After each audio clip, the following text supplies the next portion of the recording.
So today's theme, I mean, again, when I posted, over the last month or two and said, what are the topics that we need? It is these topics that we talked about this morning. So I'm super excited about what our next couple weeks is, or our next couple days are. But today's theme is a lot of social media and AI. And so I'm really excited about the next two people that are going to speak. So I've known Max for a while in a lot of different ways. And he came to me a couple months ago with this like fun idea that he had, and that he was like a little bit ahead of the curve. Like he had been already doing it. And he came up to, he said like, hey, could we work together on this? And I can't wait for you guys to see like the stuff that we're like building and doing. It really has been blowing my mind and really hitting that whole idea of the stuff that we've seen change in just the last month in AI, and just the last 2 or 3 months in AI is just incredible. So let's give a hand for Max Switcher. Thanks, everyone. Hey, how's it going, everyone? My name's Max Switcher, and this is my first time being here at this mastermind event. So my presentation is going to be the AI. It's the good, the bad, and the unfair advantage. So I'm going to start by telling y'all a little bit about myself. And I started out, I'm born and raised in Austin, Texas. And so it's a great city, honestly. Hope y'all are having a good time. But yeah, so I started out as a realtor back in 2020. So, and I was an agent. I didn't make any money for the first 6 months, actually. So it was not good, but it ended up being the snowball effect, and it was working crazy at the end. So, and what I did was I actually didn't like showing houses. That was my problem. What I did like though is I had a few clients, and they were investor clients, and they were buying everything. So I ended up just working with a few investors, and we were doing deals left and right. So that's what I started my business. And then after that, I was like, okay, this is working great. It was actually, I'm sorry, it was in 2 years. That's when my license expired, because I was like, okay, I need to be doing something. These investors, they're making so much money right now. Like, what are they doing? They were wholesaling. If for those of you who don't know what wholesaling is, it's basically where you lock a property up under contract with your own LLC, and then you sell it to investors, your end buyers, for more. So I was like, okay, I need to start doing that, because that's where the big money is. So I ended up doing that. Everyone from California, this was in 2021, everyone from Cali was moving here to Austin, and they were all paying $150,000 to $200,000 over the ask price for these homes. So I had the idea, my license was already expired. So I was like, okay, I'm going to start locking up these properties under contract with my own LLC. And then I ended up selling it for significantly more to those investors. So I had a killing doing that. And it was honestly a lot of fun.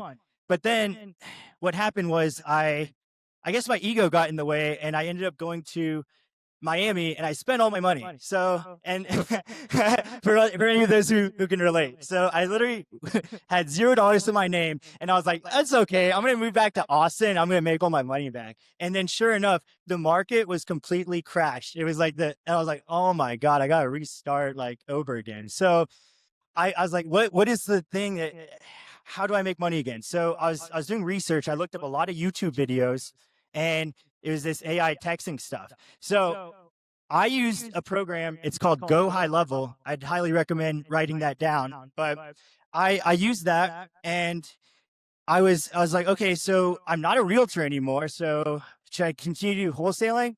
And then I was like, okay, I need to start wholesaling land. So that's what my idea was, because land, like, no one knows the value of land. It's just whatever someone's willing to pay for it. You know what I mean? So it's just like, I started using Go High Level. I hired a tech guy, and I was sending out mass messages, and I was getting a lot of leads. I was getting so many leads, I didn't even know what to do with them. But the thing was, I was like, I don't have any buyers to like give these to. And so what I did was, I was like, okay, I need to find a mentor to to help, sell these things with me because I don't know what the hell I'm doing. I was just looking at YouTube videos. So I ended up finding this group that was wholesaling land already, and they needed help with like acquisitions. So I was like, okay, I'm going to lock the properties under contract. They told me what price to get them under contract for, and then I would sell it, or they would dispo it out. And then so we were doing a lot of transactions that way. So I was like, okay, mentor, that's a big thing when you don't know what you're doing. So after that, I was like, I was hungry. I was hungry for more though, because I was only making like 3 or 4 thousand on like each transaction, and that's not enough for me. So I, so I was like, okay, I want to do the sexy stuff. I want to go into commercial real estate. So I learned how to I was doing wholesaling, but I was needing a mentor for a commercial now. So I was like, I'm going to get into this field. I don't care how I do it. I'm going to research it and do whatever it takes. I didn't even know what a cap rate was or anything. I was just like, I'm going to do it. So I just gambled on myself. And essentially what happened was I found a mentor for wholesaling, for commercial, but I was also, my bots were working. They were working really well, and they were getting me leads in all sorts of different industries. So like multifamily, um, hotels, industrial, you name it. But the thing was with commercial, it's a little bit different than residential. A lot of the guys they're very savvy, and it's like they know their numbers very well. So it's like even a good salesperson, they were still vetting the hell out of me like all the time. And they're like, okay, what's your proof of funds? All this stuff. So I was basically trying to fake it till I made it essentially. And what I did was I'd go to these sellers, and I remember like it was yesterday. It was Skyridge Plaza, Round Rock. It's a $40 million plaza, and I met the seller there. It was just me. I didn't have anyone else, and I was just suited up like I am now, and I was like, "Yes, sir. We've got the capital group to buy your property." So, and I just started lying my ass off, and essentially the guy was like, "Okay, okay." Um, and it ended up almost working, but he was like, "Where's your proof of funds?" And I was like, "Oh crap, I don't have that." I was like, "Yo, Aaron, give me a proof of funds for 40 million." He was like, "What?" But anyways, moral of the story was that I was getting so many leads in commercials, so because of this AI texting, and what eventually what happened was I was like, okay, I can get the leads for the sellers, but what about the buyers? Why do I keep using other wholesalers to get my buyers list? I can train my bots. I can give them an objective to get the biggest, largest buyers list of all time. So that's what my goal was. And I was using CoStar at the time. That's basically like the MLS for commercial. And what I did was I had my bot, I gave it an objective. I was like, okay, you need to I pulled the list from CoStars, everyone who bought properties within the last year, all throughout the nation. And what I do is I export these lists and I put them in, and then my bot would text them and be like, "Hey, Joe, this is Max with Urban City Capital. I saw you recently bought 123 Main Street recently. Are you looking to buy more properties?" They would say, "Yeah." So I'd be like, "Okay." And then the bot would be like, "What type of properties are you looking for?" So, and then they would tell me what type, like, let's just say multifamily. It'd be like, "Okay, well, we pick up a lot of off-market deals. What is the best email to send over, those deals?" And I collected it was 4,500 buyers all throughout the nation with for commercial. So I thought I was king of the world at that time. But turns out CoStar, they got very upset with me because I was exporting so much data from them that they thought I was a data thief. But really I wasn't. I was just trying to, wholesale some properties. But anyways, because most of those data sources, you can only take 2,000 a month. Like Reonomy, you can only export 2,000 to put in the bots. Because with these bots, you're trying to export as many. With residential, it's fine. You can take hundreds of thousands and putting in these things. But with commercial, they're very protective over that. So, anyways, CoStar saw that I exported 160,000 contacts in 3 days. So you could tell they were a little pissed. And they actually met with me in person. We're like, "You're banned. Like, we can't have you in this platform anymore." So I was like, okay. I don't know what that is, but yeah. So it was kind of catchy though. But Yeah. So, anyways, CoStar banned me, but the good thing was my bots were still texting people, and they made me a lot of good connections in the commercial real estate field. So, in fact, one of the buyers was like, for that $40 million deal I had, they're like, they contacted me, they just gave me a call out of the blue, and they're like, "Hey, how do you get this deal?" And I was like, "Oh, my bots, duh." And then they're like, "Bots, AI bots, what the hell?" And I was like, "Yeah, they're working. In fact, you were having a full on conversation with my bot this entire time." And they're like so confused and intrigued. They're like, "You need to come for an interview right now." And I was like, "All right, sounds good." I had nothing else going for me at the time. This was last year. So and so then I do an interview with them, and I was like, "Okay, I need to prove myself." So I was like, I'm gonna get you guys some off market properties in this 1 hour interview right now. And they didn't believe me, but sure enough, I put a list of like 1,000 industrial properties in Austin, and then it ended up getting 3 people that were willing to sell, and they've never even heard of, these are all like $20 million properties, and they've never heard of the sellers. They're like, "Holy shit, this works." And I was like, "Yeah, it does." I ended up accepting that job, and I worked with a developer in Austin. I signed that day and went with them. I ended up in that commercial field of 2025. I got 67 million under contract, and I closed 49 million. So it was, obviously it works. And what's funny enough though, that was one transaction. One transaction. So I spent a whole year doing one. And I hear everyone else who is speaking 50 transactions, 150 transactions. This is one. Do you know how bored I was with that? I was golfing so much because it was just like, oh my God, I did not like this field. So because the thing with commercial is that you have to send NDAs, you have to get financials and all that stuff. And it's just a lot of work to do on one deal. So with residential, on the other hand, you don't need to do any of that. You can just send offers, and it's great. So it's much easier. So I had the idea. This is the first of the year, basically. I was like, who do I know that's crushing it in the residential real estate space? Who do I look up to?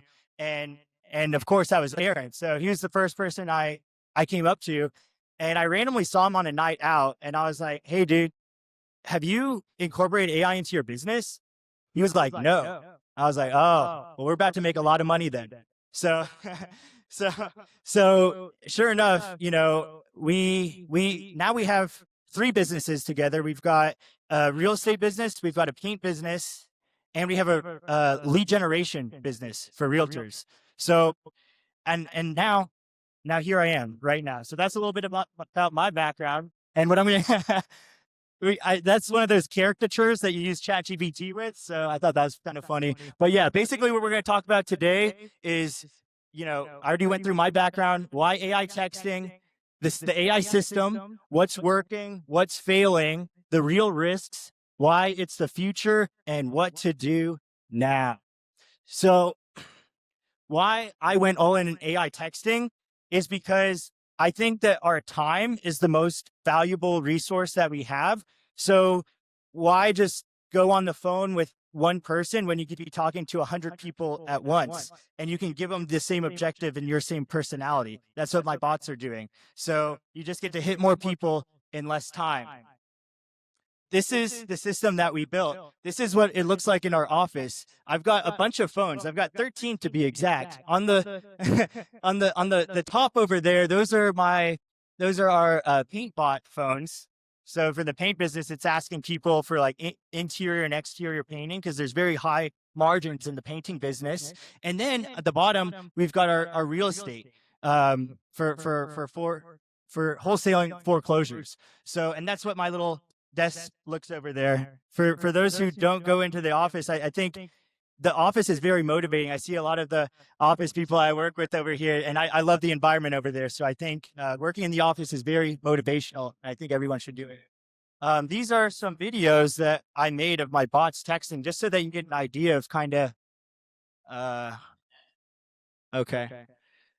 So that's all this last weekend. This is what you can see. Look, 9:47 a.m.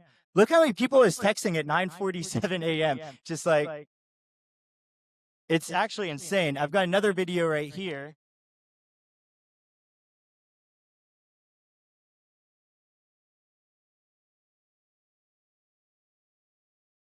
and you can see all the phones. They're literally, it's saying send message, send message, send message, and they're going buzz, buzz, buzz like nonstop. So I'm sure everyone's annoyed at the office about it, but I don't care. So, so the things that are working. I mean, we get last week. Me and Aaron, we got 4 deals under contract. Yeah, in literally 7 days. So that was pretty cool. We got 15 paint leads in 10 days, but now that now it's actually 25, which is pretty cool because I made this like 4 days ago. And during the first 2 presentations that were up, I actually got 2 more leads in the process. It was doing the talking right there. So we have a dedicated keeper phone for warm leads. So basically what that means is that we have all those phones, right? It's like we have 4 phones that are basically doing mass outreach, and we have 1 phone that's like an iPhone that's doing the texting. So basically what happens is if you do too many text messages on a phone to people and it's kind of like unsolicited, they're going to be like, they'll report it spam. I'm sure you guys have gotten some of those text messages, and I apologize if that was one of my bots, but anyways, what would happen is that a conversation would be going with the people, and then whenever the bot has gotten objective with that person, like, okay, this person's ready to sell, they're ready for an offer, it'll transfer to my keeper iPhone line. And then that iPhone will text them and be like, hey, this is Max texting you from my personal cell. What's the best email to send over that offer? So it's pretty cool. So not only do we have the Androids, we also have the blue iMessages as well. And AI, offers we're able to send in 10 seconds. I've got everything filled out on a form. Or it's the single, you guys are very familiar with it, the single 1 in 4 family residential contract. Everything auto-populates in that form. So all we do is put a price in and you press send. And all the legal description, tax ID, all that stuff just sends immediately. That's why we're able to send, 15. I've sent 22 offers in a day one time. So it's very efficient. Now, I want to go over what's some cool examples. So on the left, this is one where we got a property under contract. I'll read it. It says, hey, Katina, this is Max. I'm reaching about 4818 Pinder Lane. Is selling something you consider or no? I'll consider it. Great. Are you looking to get top dollar with a listing, or would a quick cash offer work better for your situation? She said, quick cash offer. Perfect. How soon are you looking to sell? Are we talking within the next few weeks, couple months, or is there a specific deadline you're working with? Next couple weeks. Got it. That timeline works well for cash offers. Are you currently living in the home on Pinder Lane, or is it vacant right now? Yes, I live in my home. Thanks for letting me know. To get you an accurate cash offer, I need to understand the condition. Would you say the home is mostly updated, or does it need some repairs? Need minor repairs. Thanks for that info. To get you the most accurate cash offer, what's the approximate amount left on your mortgage? If you don't mind me asking, I'll let you know when I'm near my paperwork. I ended up giving her a call, and I sent the contract, and we got it accepted. Now, on the right, I'm not even going to try to pronounce this, but our bot speaks Spanish too. It can actually speak any language. It can speak Russian, Chinese, whatever you want it to. So it's really cool. Because look at that. It was speaking to them in English at first, and then when it detected another language, it started going into that other language. Yeah. And then this one right here, this is basically, I know it's kind of lengthy, but I want to read this because the responses are it's so much better than what a human would say, honestly. So this person was like, okay, but who are you with? I work with local buyers and agents to help homeowners explore their options. We connect you with a top agent for listing or direct buyers for quick cash offers. Are you looking to get top dollar or sell quickly? She's like, are you a realty firm or a law firm? I'm with a real estate investment company. We work with local realtors and cash buyers to give homeowners options. Are you interested in getting top dollar through listing or a quick cash sale? No, I'm most likely letting the house go. This is a foreclosure lead, by the way. And then the bot's like, I understand. Before you let it go, there might be options to help you walk away with something or avoid foreclosure damage to your credit. How much time do you have before any auction date? No, I'm going to let my realtor and attorney deal with it. I'm not sure. I'll have to look for the paper. That makes sense, to have professionals helping you. When you find that paperwork, how much time roughly are you working with? Even a ballpark time frame can help determine if there's any last-minute options worth exploring. No response. Next day, my bot follows up again. Hey, just checking in. Were you able to find that paperwork with the timeline? Even if it's tight, sometimes there are still options worth looking at. I have already got a notice of substitute trustee sale. And then it says, got it. So the trustee sales process has started. Do you have roughly how many days you have until the actual sale date? That timeline helps determine what options might still be possible. I'm not sure, but I think I owe like 40K. I wanted to keep the house. It was a domestic violence situation. I had to leave because my kids and I weren't safe. If you're trying to scam me, I got $0 to my name. I ended up giving her a call and, explaining what we did and everything like that. And she was cool with it. She trusted the process and we got it under contract. Now, this next slide is honestly, I know we talked about the power of follow-ups, and I'm just very impressed by this next slide. This is the power of follow-ups because us humans, we suck at it. We suck at following up. It's like, look at this. It started after I sent this guy an offer. It was like, I sent the cash offer to email. Let me know once received. I'm not going to read all this, but it's 1, 2, 3, 4, 5, 6, 7, 8, 9. 9 messages in a row every single day. And then the guy finally responded, was like, I still think about the offer that you gave me. Is it still available? Contract sent. So that's the power of the follow-ups. It doesn't even matter if you even use AI texting or not. Just follow up with your leads and, they'll buy it. So what's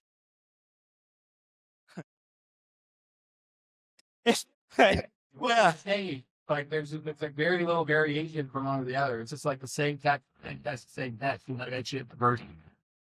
Yeah, it's crazy. So now I told you all about the good stuff, like all the successes and everything like that. But if you're going to implement this in your business, you also need to know what's failing. So I'm going to read you 2 examples right here. This is a poor lady that got foreclosed on. Hey, Erica, this is Max. I'm reaching you at 201 Sherwood Drive. She said, it is sold. And then the bot, of course, has no empathy. And it's like, congrats on the sale. And I was like, oh, gosh, stupid bot. And then so I had to press do not disturb. And then this one, oh my God, it got the wrong name. And then it texted their address or their last name first. It said, hey, moron, this is Max. We're doing a few interior, exterior painting quotes nearby. And then the guy was like, for one, my name is not Max, you moron. Stop texting me. Oh, man. I died of laughing at that one. I was like, oh, you stupid bot. So so yeah, these bots are like toddlers. So you have to like train them and stick with them like all the time. And the thing was, I tried being the tester of it for myself and like think about every response that a normal human would say, but I quite frankly wasn't thinking of all the responses. So what I did was I just had the bot, I just tested it on humans, to be honest with y'all. I tested on like thousands and it would just so everyone was basically the test subjects, but that's how you would get accurate data and know what to do and what to fix and what to change. So what also I have at the top there is tried compliant A2P texting. So back in the day when I started this and I was telling you about wholesaling land, that was basically like in the Wild West for texting. There was like no compliance and I got to send 10,000 texts at once at a time and life was good. But now, all these carriers are getting extremely strict and you had to they make you press stop to unsubscribe. So you have to have opt-in language. And, obviously it sounds like a bot if you have to have opt-in language. So I was like, how do I make that change? And then not to mention, if you had too many people say stop, you would get shut down. So you'd get banned from the system. So I was like, I can't get banned from another system. So what I did was I was like, okay, I thought of this genius idea. I was like, press 0 to unsubscribe. So now people were pressing 0, 0, 0, 0, and it didn't affect my rate. So I was still able to get away with it. But then they caught on to that and then they stopped that. So I was like, man. So then I was like, okay, I need to figure out another way. So that's when we started getting multiple phones. And I use Verizon because any of the other carriers, T-Mobile, they will catch on. AT&T, they catch on. But Verizon is really good for this. So I recommend using Verizon. But the thing is, it's like I was trying to do the same thing where each phone was sending 1 text per minute. And anyways, you saw how many those videos that I sent you. The problem was that all the phones were burning. They were burning so fast because it was like it was too robotic. So I've had to be like, okay, I'm changing my numbers 3 times a day, which is insane. So I was like, this is not like operational right now because think about all the undeliverability texts that were sent. So and leads are getting lost that way. So what I've been having to do this last month is figure out a way, like, what's this sweet spot number of what each phone can text safely where it doesn't get burned. And right now, I'm thinking it's about 150 per phone, which is not nothing. It's way less than thousands, which I was doing. But to be honest, what I'd rather do is just have, a phone do 150 and then just buy more phones. And that's why we have 13 right now. We're going to have probably 100 by the next mastermind. So, but yeah, it's also extremely expensive to scale with whenever there's A2P texting. There's like 5 to 10 cents each text message. Now, if you have it all under one Verizon plan, you can send basically unlimited texting, and it's just cheaper that way. But anyways, let's see, the real risks. So it's all, fun and games. You'll get a lot of you'll get a lot of leads, but phone numbers get burned. It's very time consuming to manage. Like, this is like a full-time job for me, basically. I'm literally at the office like nonstop, like, leads are coming in. I got always on phones with my tech guy. And then mass cold texting is frowned upon. So I'm not telling you, hey guys, go out and do this. I'm just saying, this is what your competitors are doing. This is what other real estate agents are doing. So it's like, you want to have a competitive advantage, but you can also do it in a very compliant manner as well. So, and then carriers are getting stricter. So that is a problem. But there's also AI calling, which I'm not going to talk to you about, today, but that's something to get into as well. You can actually mimic your voice, and there's no, you can do that to thousands of people every day. So that's what I've got a meeting next week about the AI calling. So I'm excited for that. But AI does not replace closing. So that's the most important part. Like, you can get all the leads in the world, but if you're not a closer at the end of the day, it's not gonna matter. Like, you need to, still treat these leads like and close them yourself, or have a top sales guy do it. Why AI texting is still the future. I just gave you all the pros. I gave you all the cons. Well, the thing is, people live on their phones. Like, they're just glued to them. You see all those memes and stuff of like just, and that's all they're on. It's like 16 hours a day, and nobody answers unknown calls anymore. So that's just the facts. So you don't want to be like the guy on the right over here saying they dicker jeeps. So we need to adapt to AI and don't get left in the dust. AI doesn't replace closers, it replaces inconsistency. What you should do now, you should decide your risk tolerance. I think, you don't have to go full blown out like what me and Aaron are doing, but you can also just incorporate a little bit of it, and it's going to change your business. It's going to save you time and money. You got to learn the rules and compliance basics. I'm sure it's different in every state. So that's just something to look into. Start small, try it with, 1 or 2 numbers first, track deliverability, and, build closing skills. As for closing thoughts, this didn't happen overnight. This took me like 2 years to figure out. And I'm constantly doing trial and error every single day. And I still am to this day. But it's, I believe in this stuff. It really works. And it's proving a lot of success. And more importantly, it's like, you can do this with any type of business that you put your mind to. Like, think about it. You can do solar, roofing, painting, real estate, OnlyFans. Just kidding. Don't do OnlyFans. That was a joke. Stick to real estate, everyone. But yeah, this isn't a shortcut. It's a long-term advantage. Thank y'all. All right. So I think we do have time for 1 or 2 quick questions. Hopefully when you guys see some of those conversations, I know the first time I saw it, I was absolutely blown away with the conversations that could happen. When we switched, and the technology, again, it's changing all the time. So 2 months ago was when we first had our conversation about it. We implemented having an iPhone as the keeper phone maybe like 3 weeks ago. So then now those are like delivering Blue as iPhone, which people love seeing that when it's like, hey, Max, it's my personal phone. As like things continue to adjust on there. And it just, because really it was like a month of trial and error. We tried aggressively to start making things happen about 2 weeks ago. We got the 4 under contract, 2 of them that we're going to close before auction. We had several that turn into like listing leads. where we'd say, hey, we want to offer you 200 grand. They say, hey, I want 300. If it's actually worth 300, we'd say like, okay, so I think you could probably get that. Do you want us to introduce you to an agent?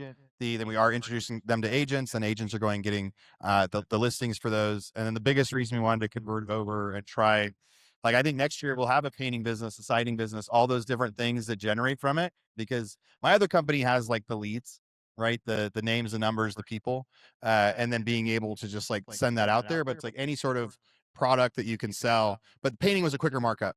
With houses, like somebody gets a listing, you're gonna get that referral, you're gonna get paid in 6 months, you're gonna get paid in 9 months. You buy a flip, you're gonna get paid in 3 months, 5 months, 6 months, 9 months.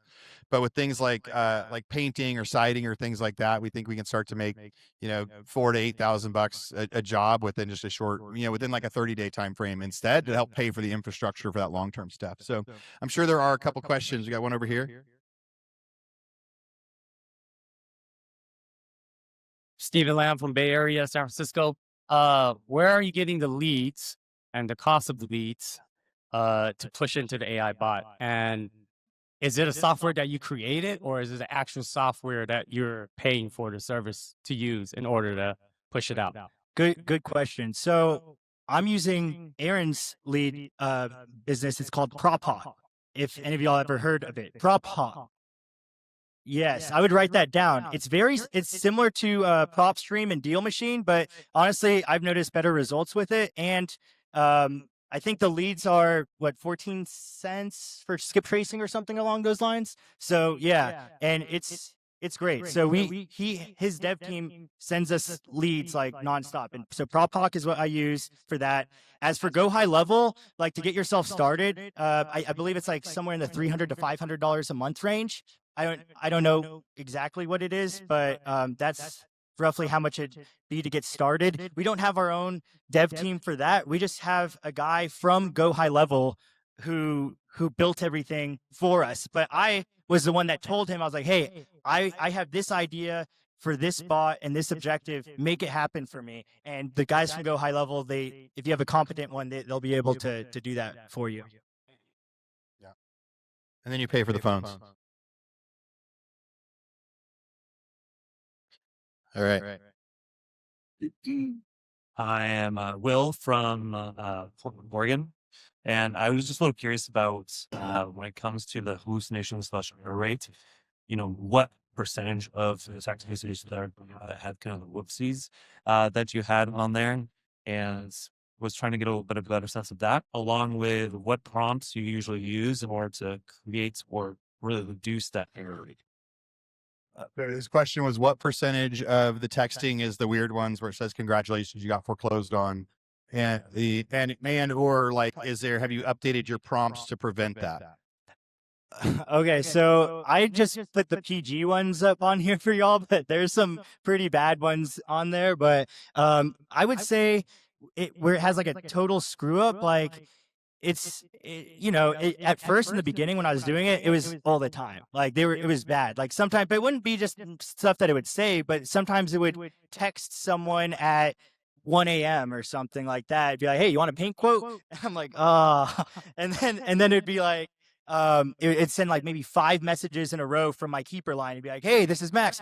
Oh, we'll give you a quote of 2,000 to 4,000. Oh, wait, 3,000 to 5. It was just like say a bunch of messages that were just all at once. So it was like obviously not a person speaking. So I'd have to tell the tech guy, like, hey, I sent a screenshot. This is what's happening. Fix this. And then, so it's just a bunch of trial and error. But the only way to do it is you just do it, and then you have to just observe it and then write down. What I do is I write down all the things that wrong with what happened with it, and then I'll be like, these are the issues that need to be fixed. So you just need to be a data analyst and do that and just keep track of everything. All right, big hand for Max. Thanks, everyone.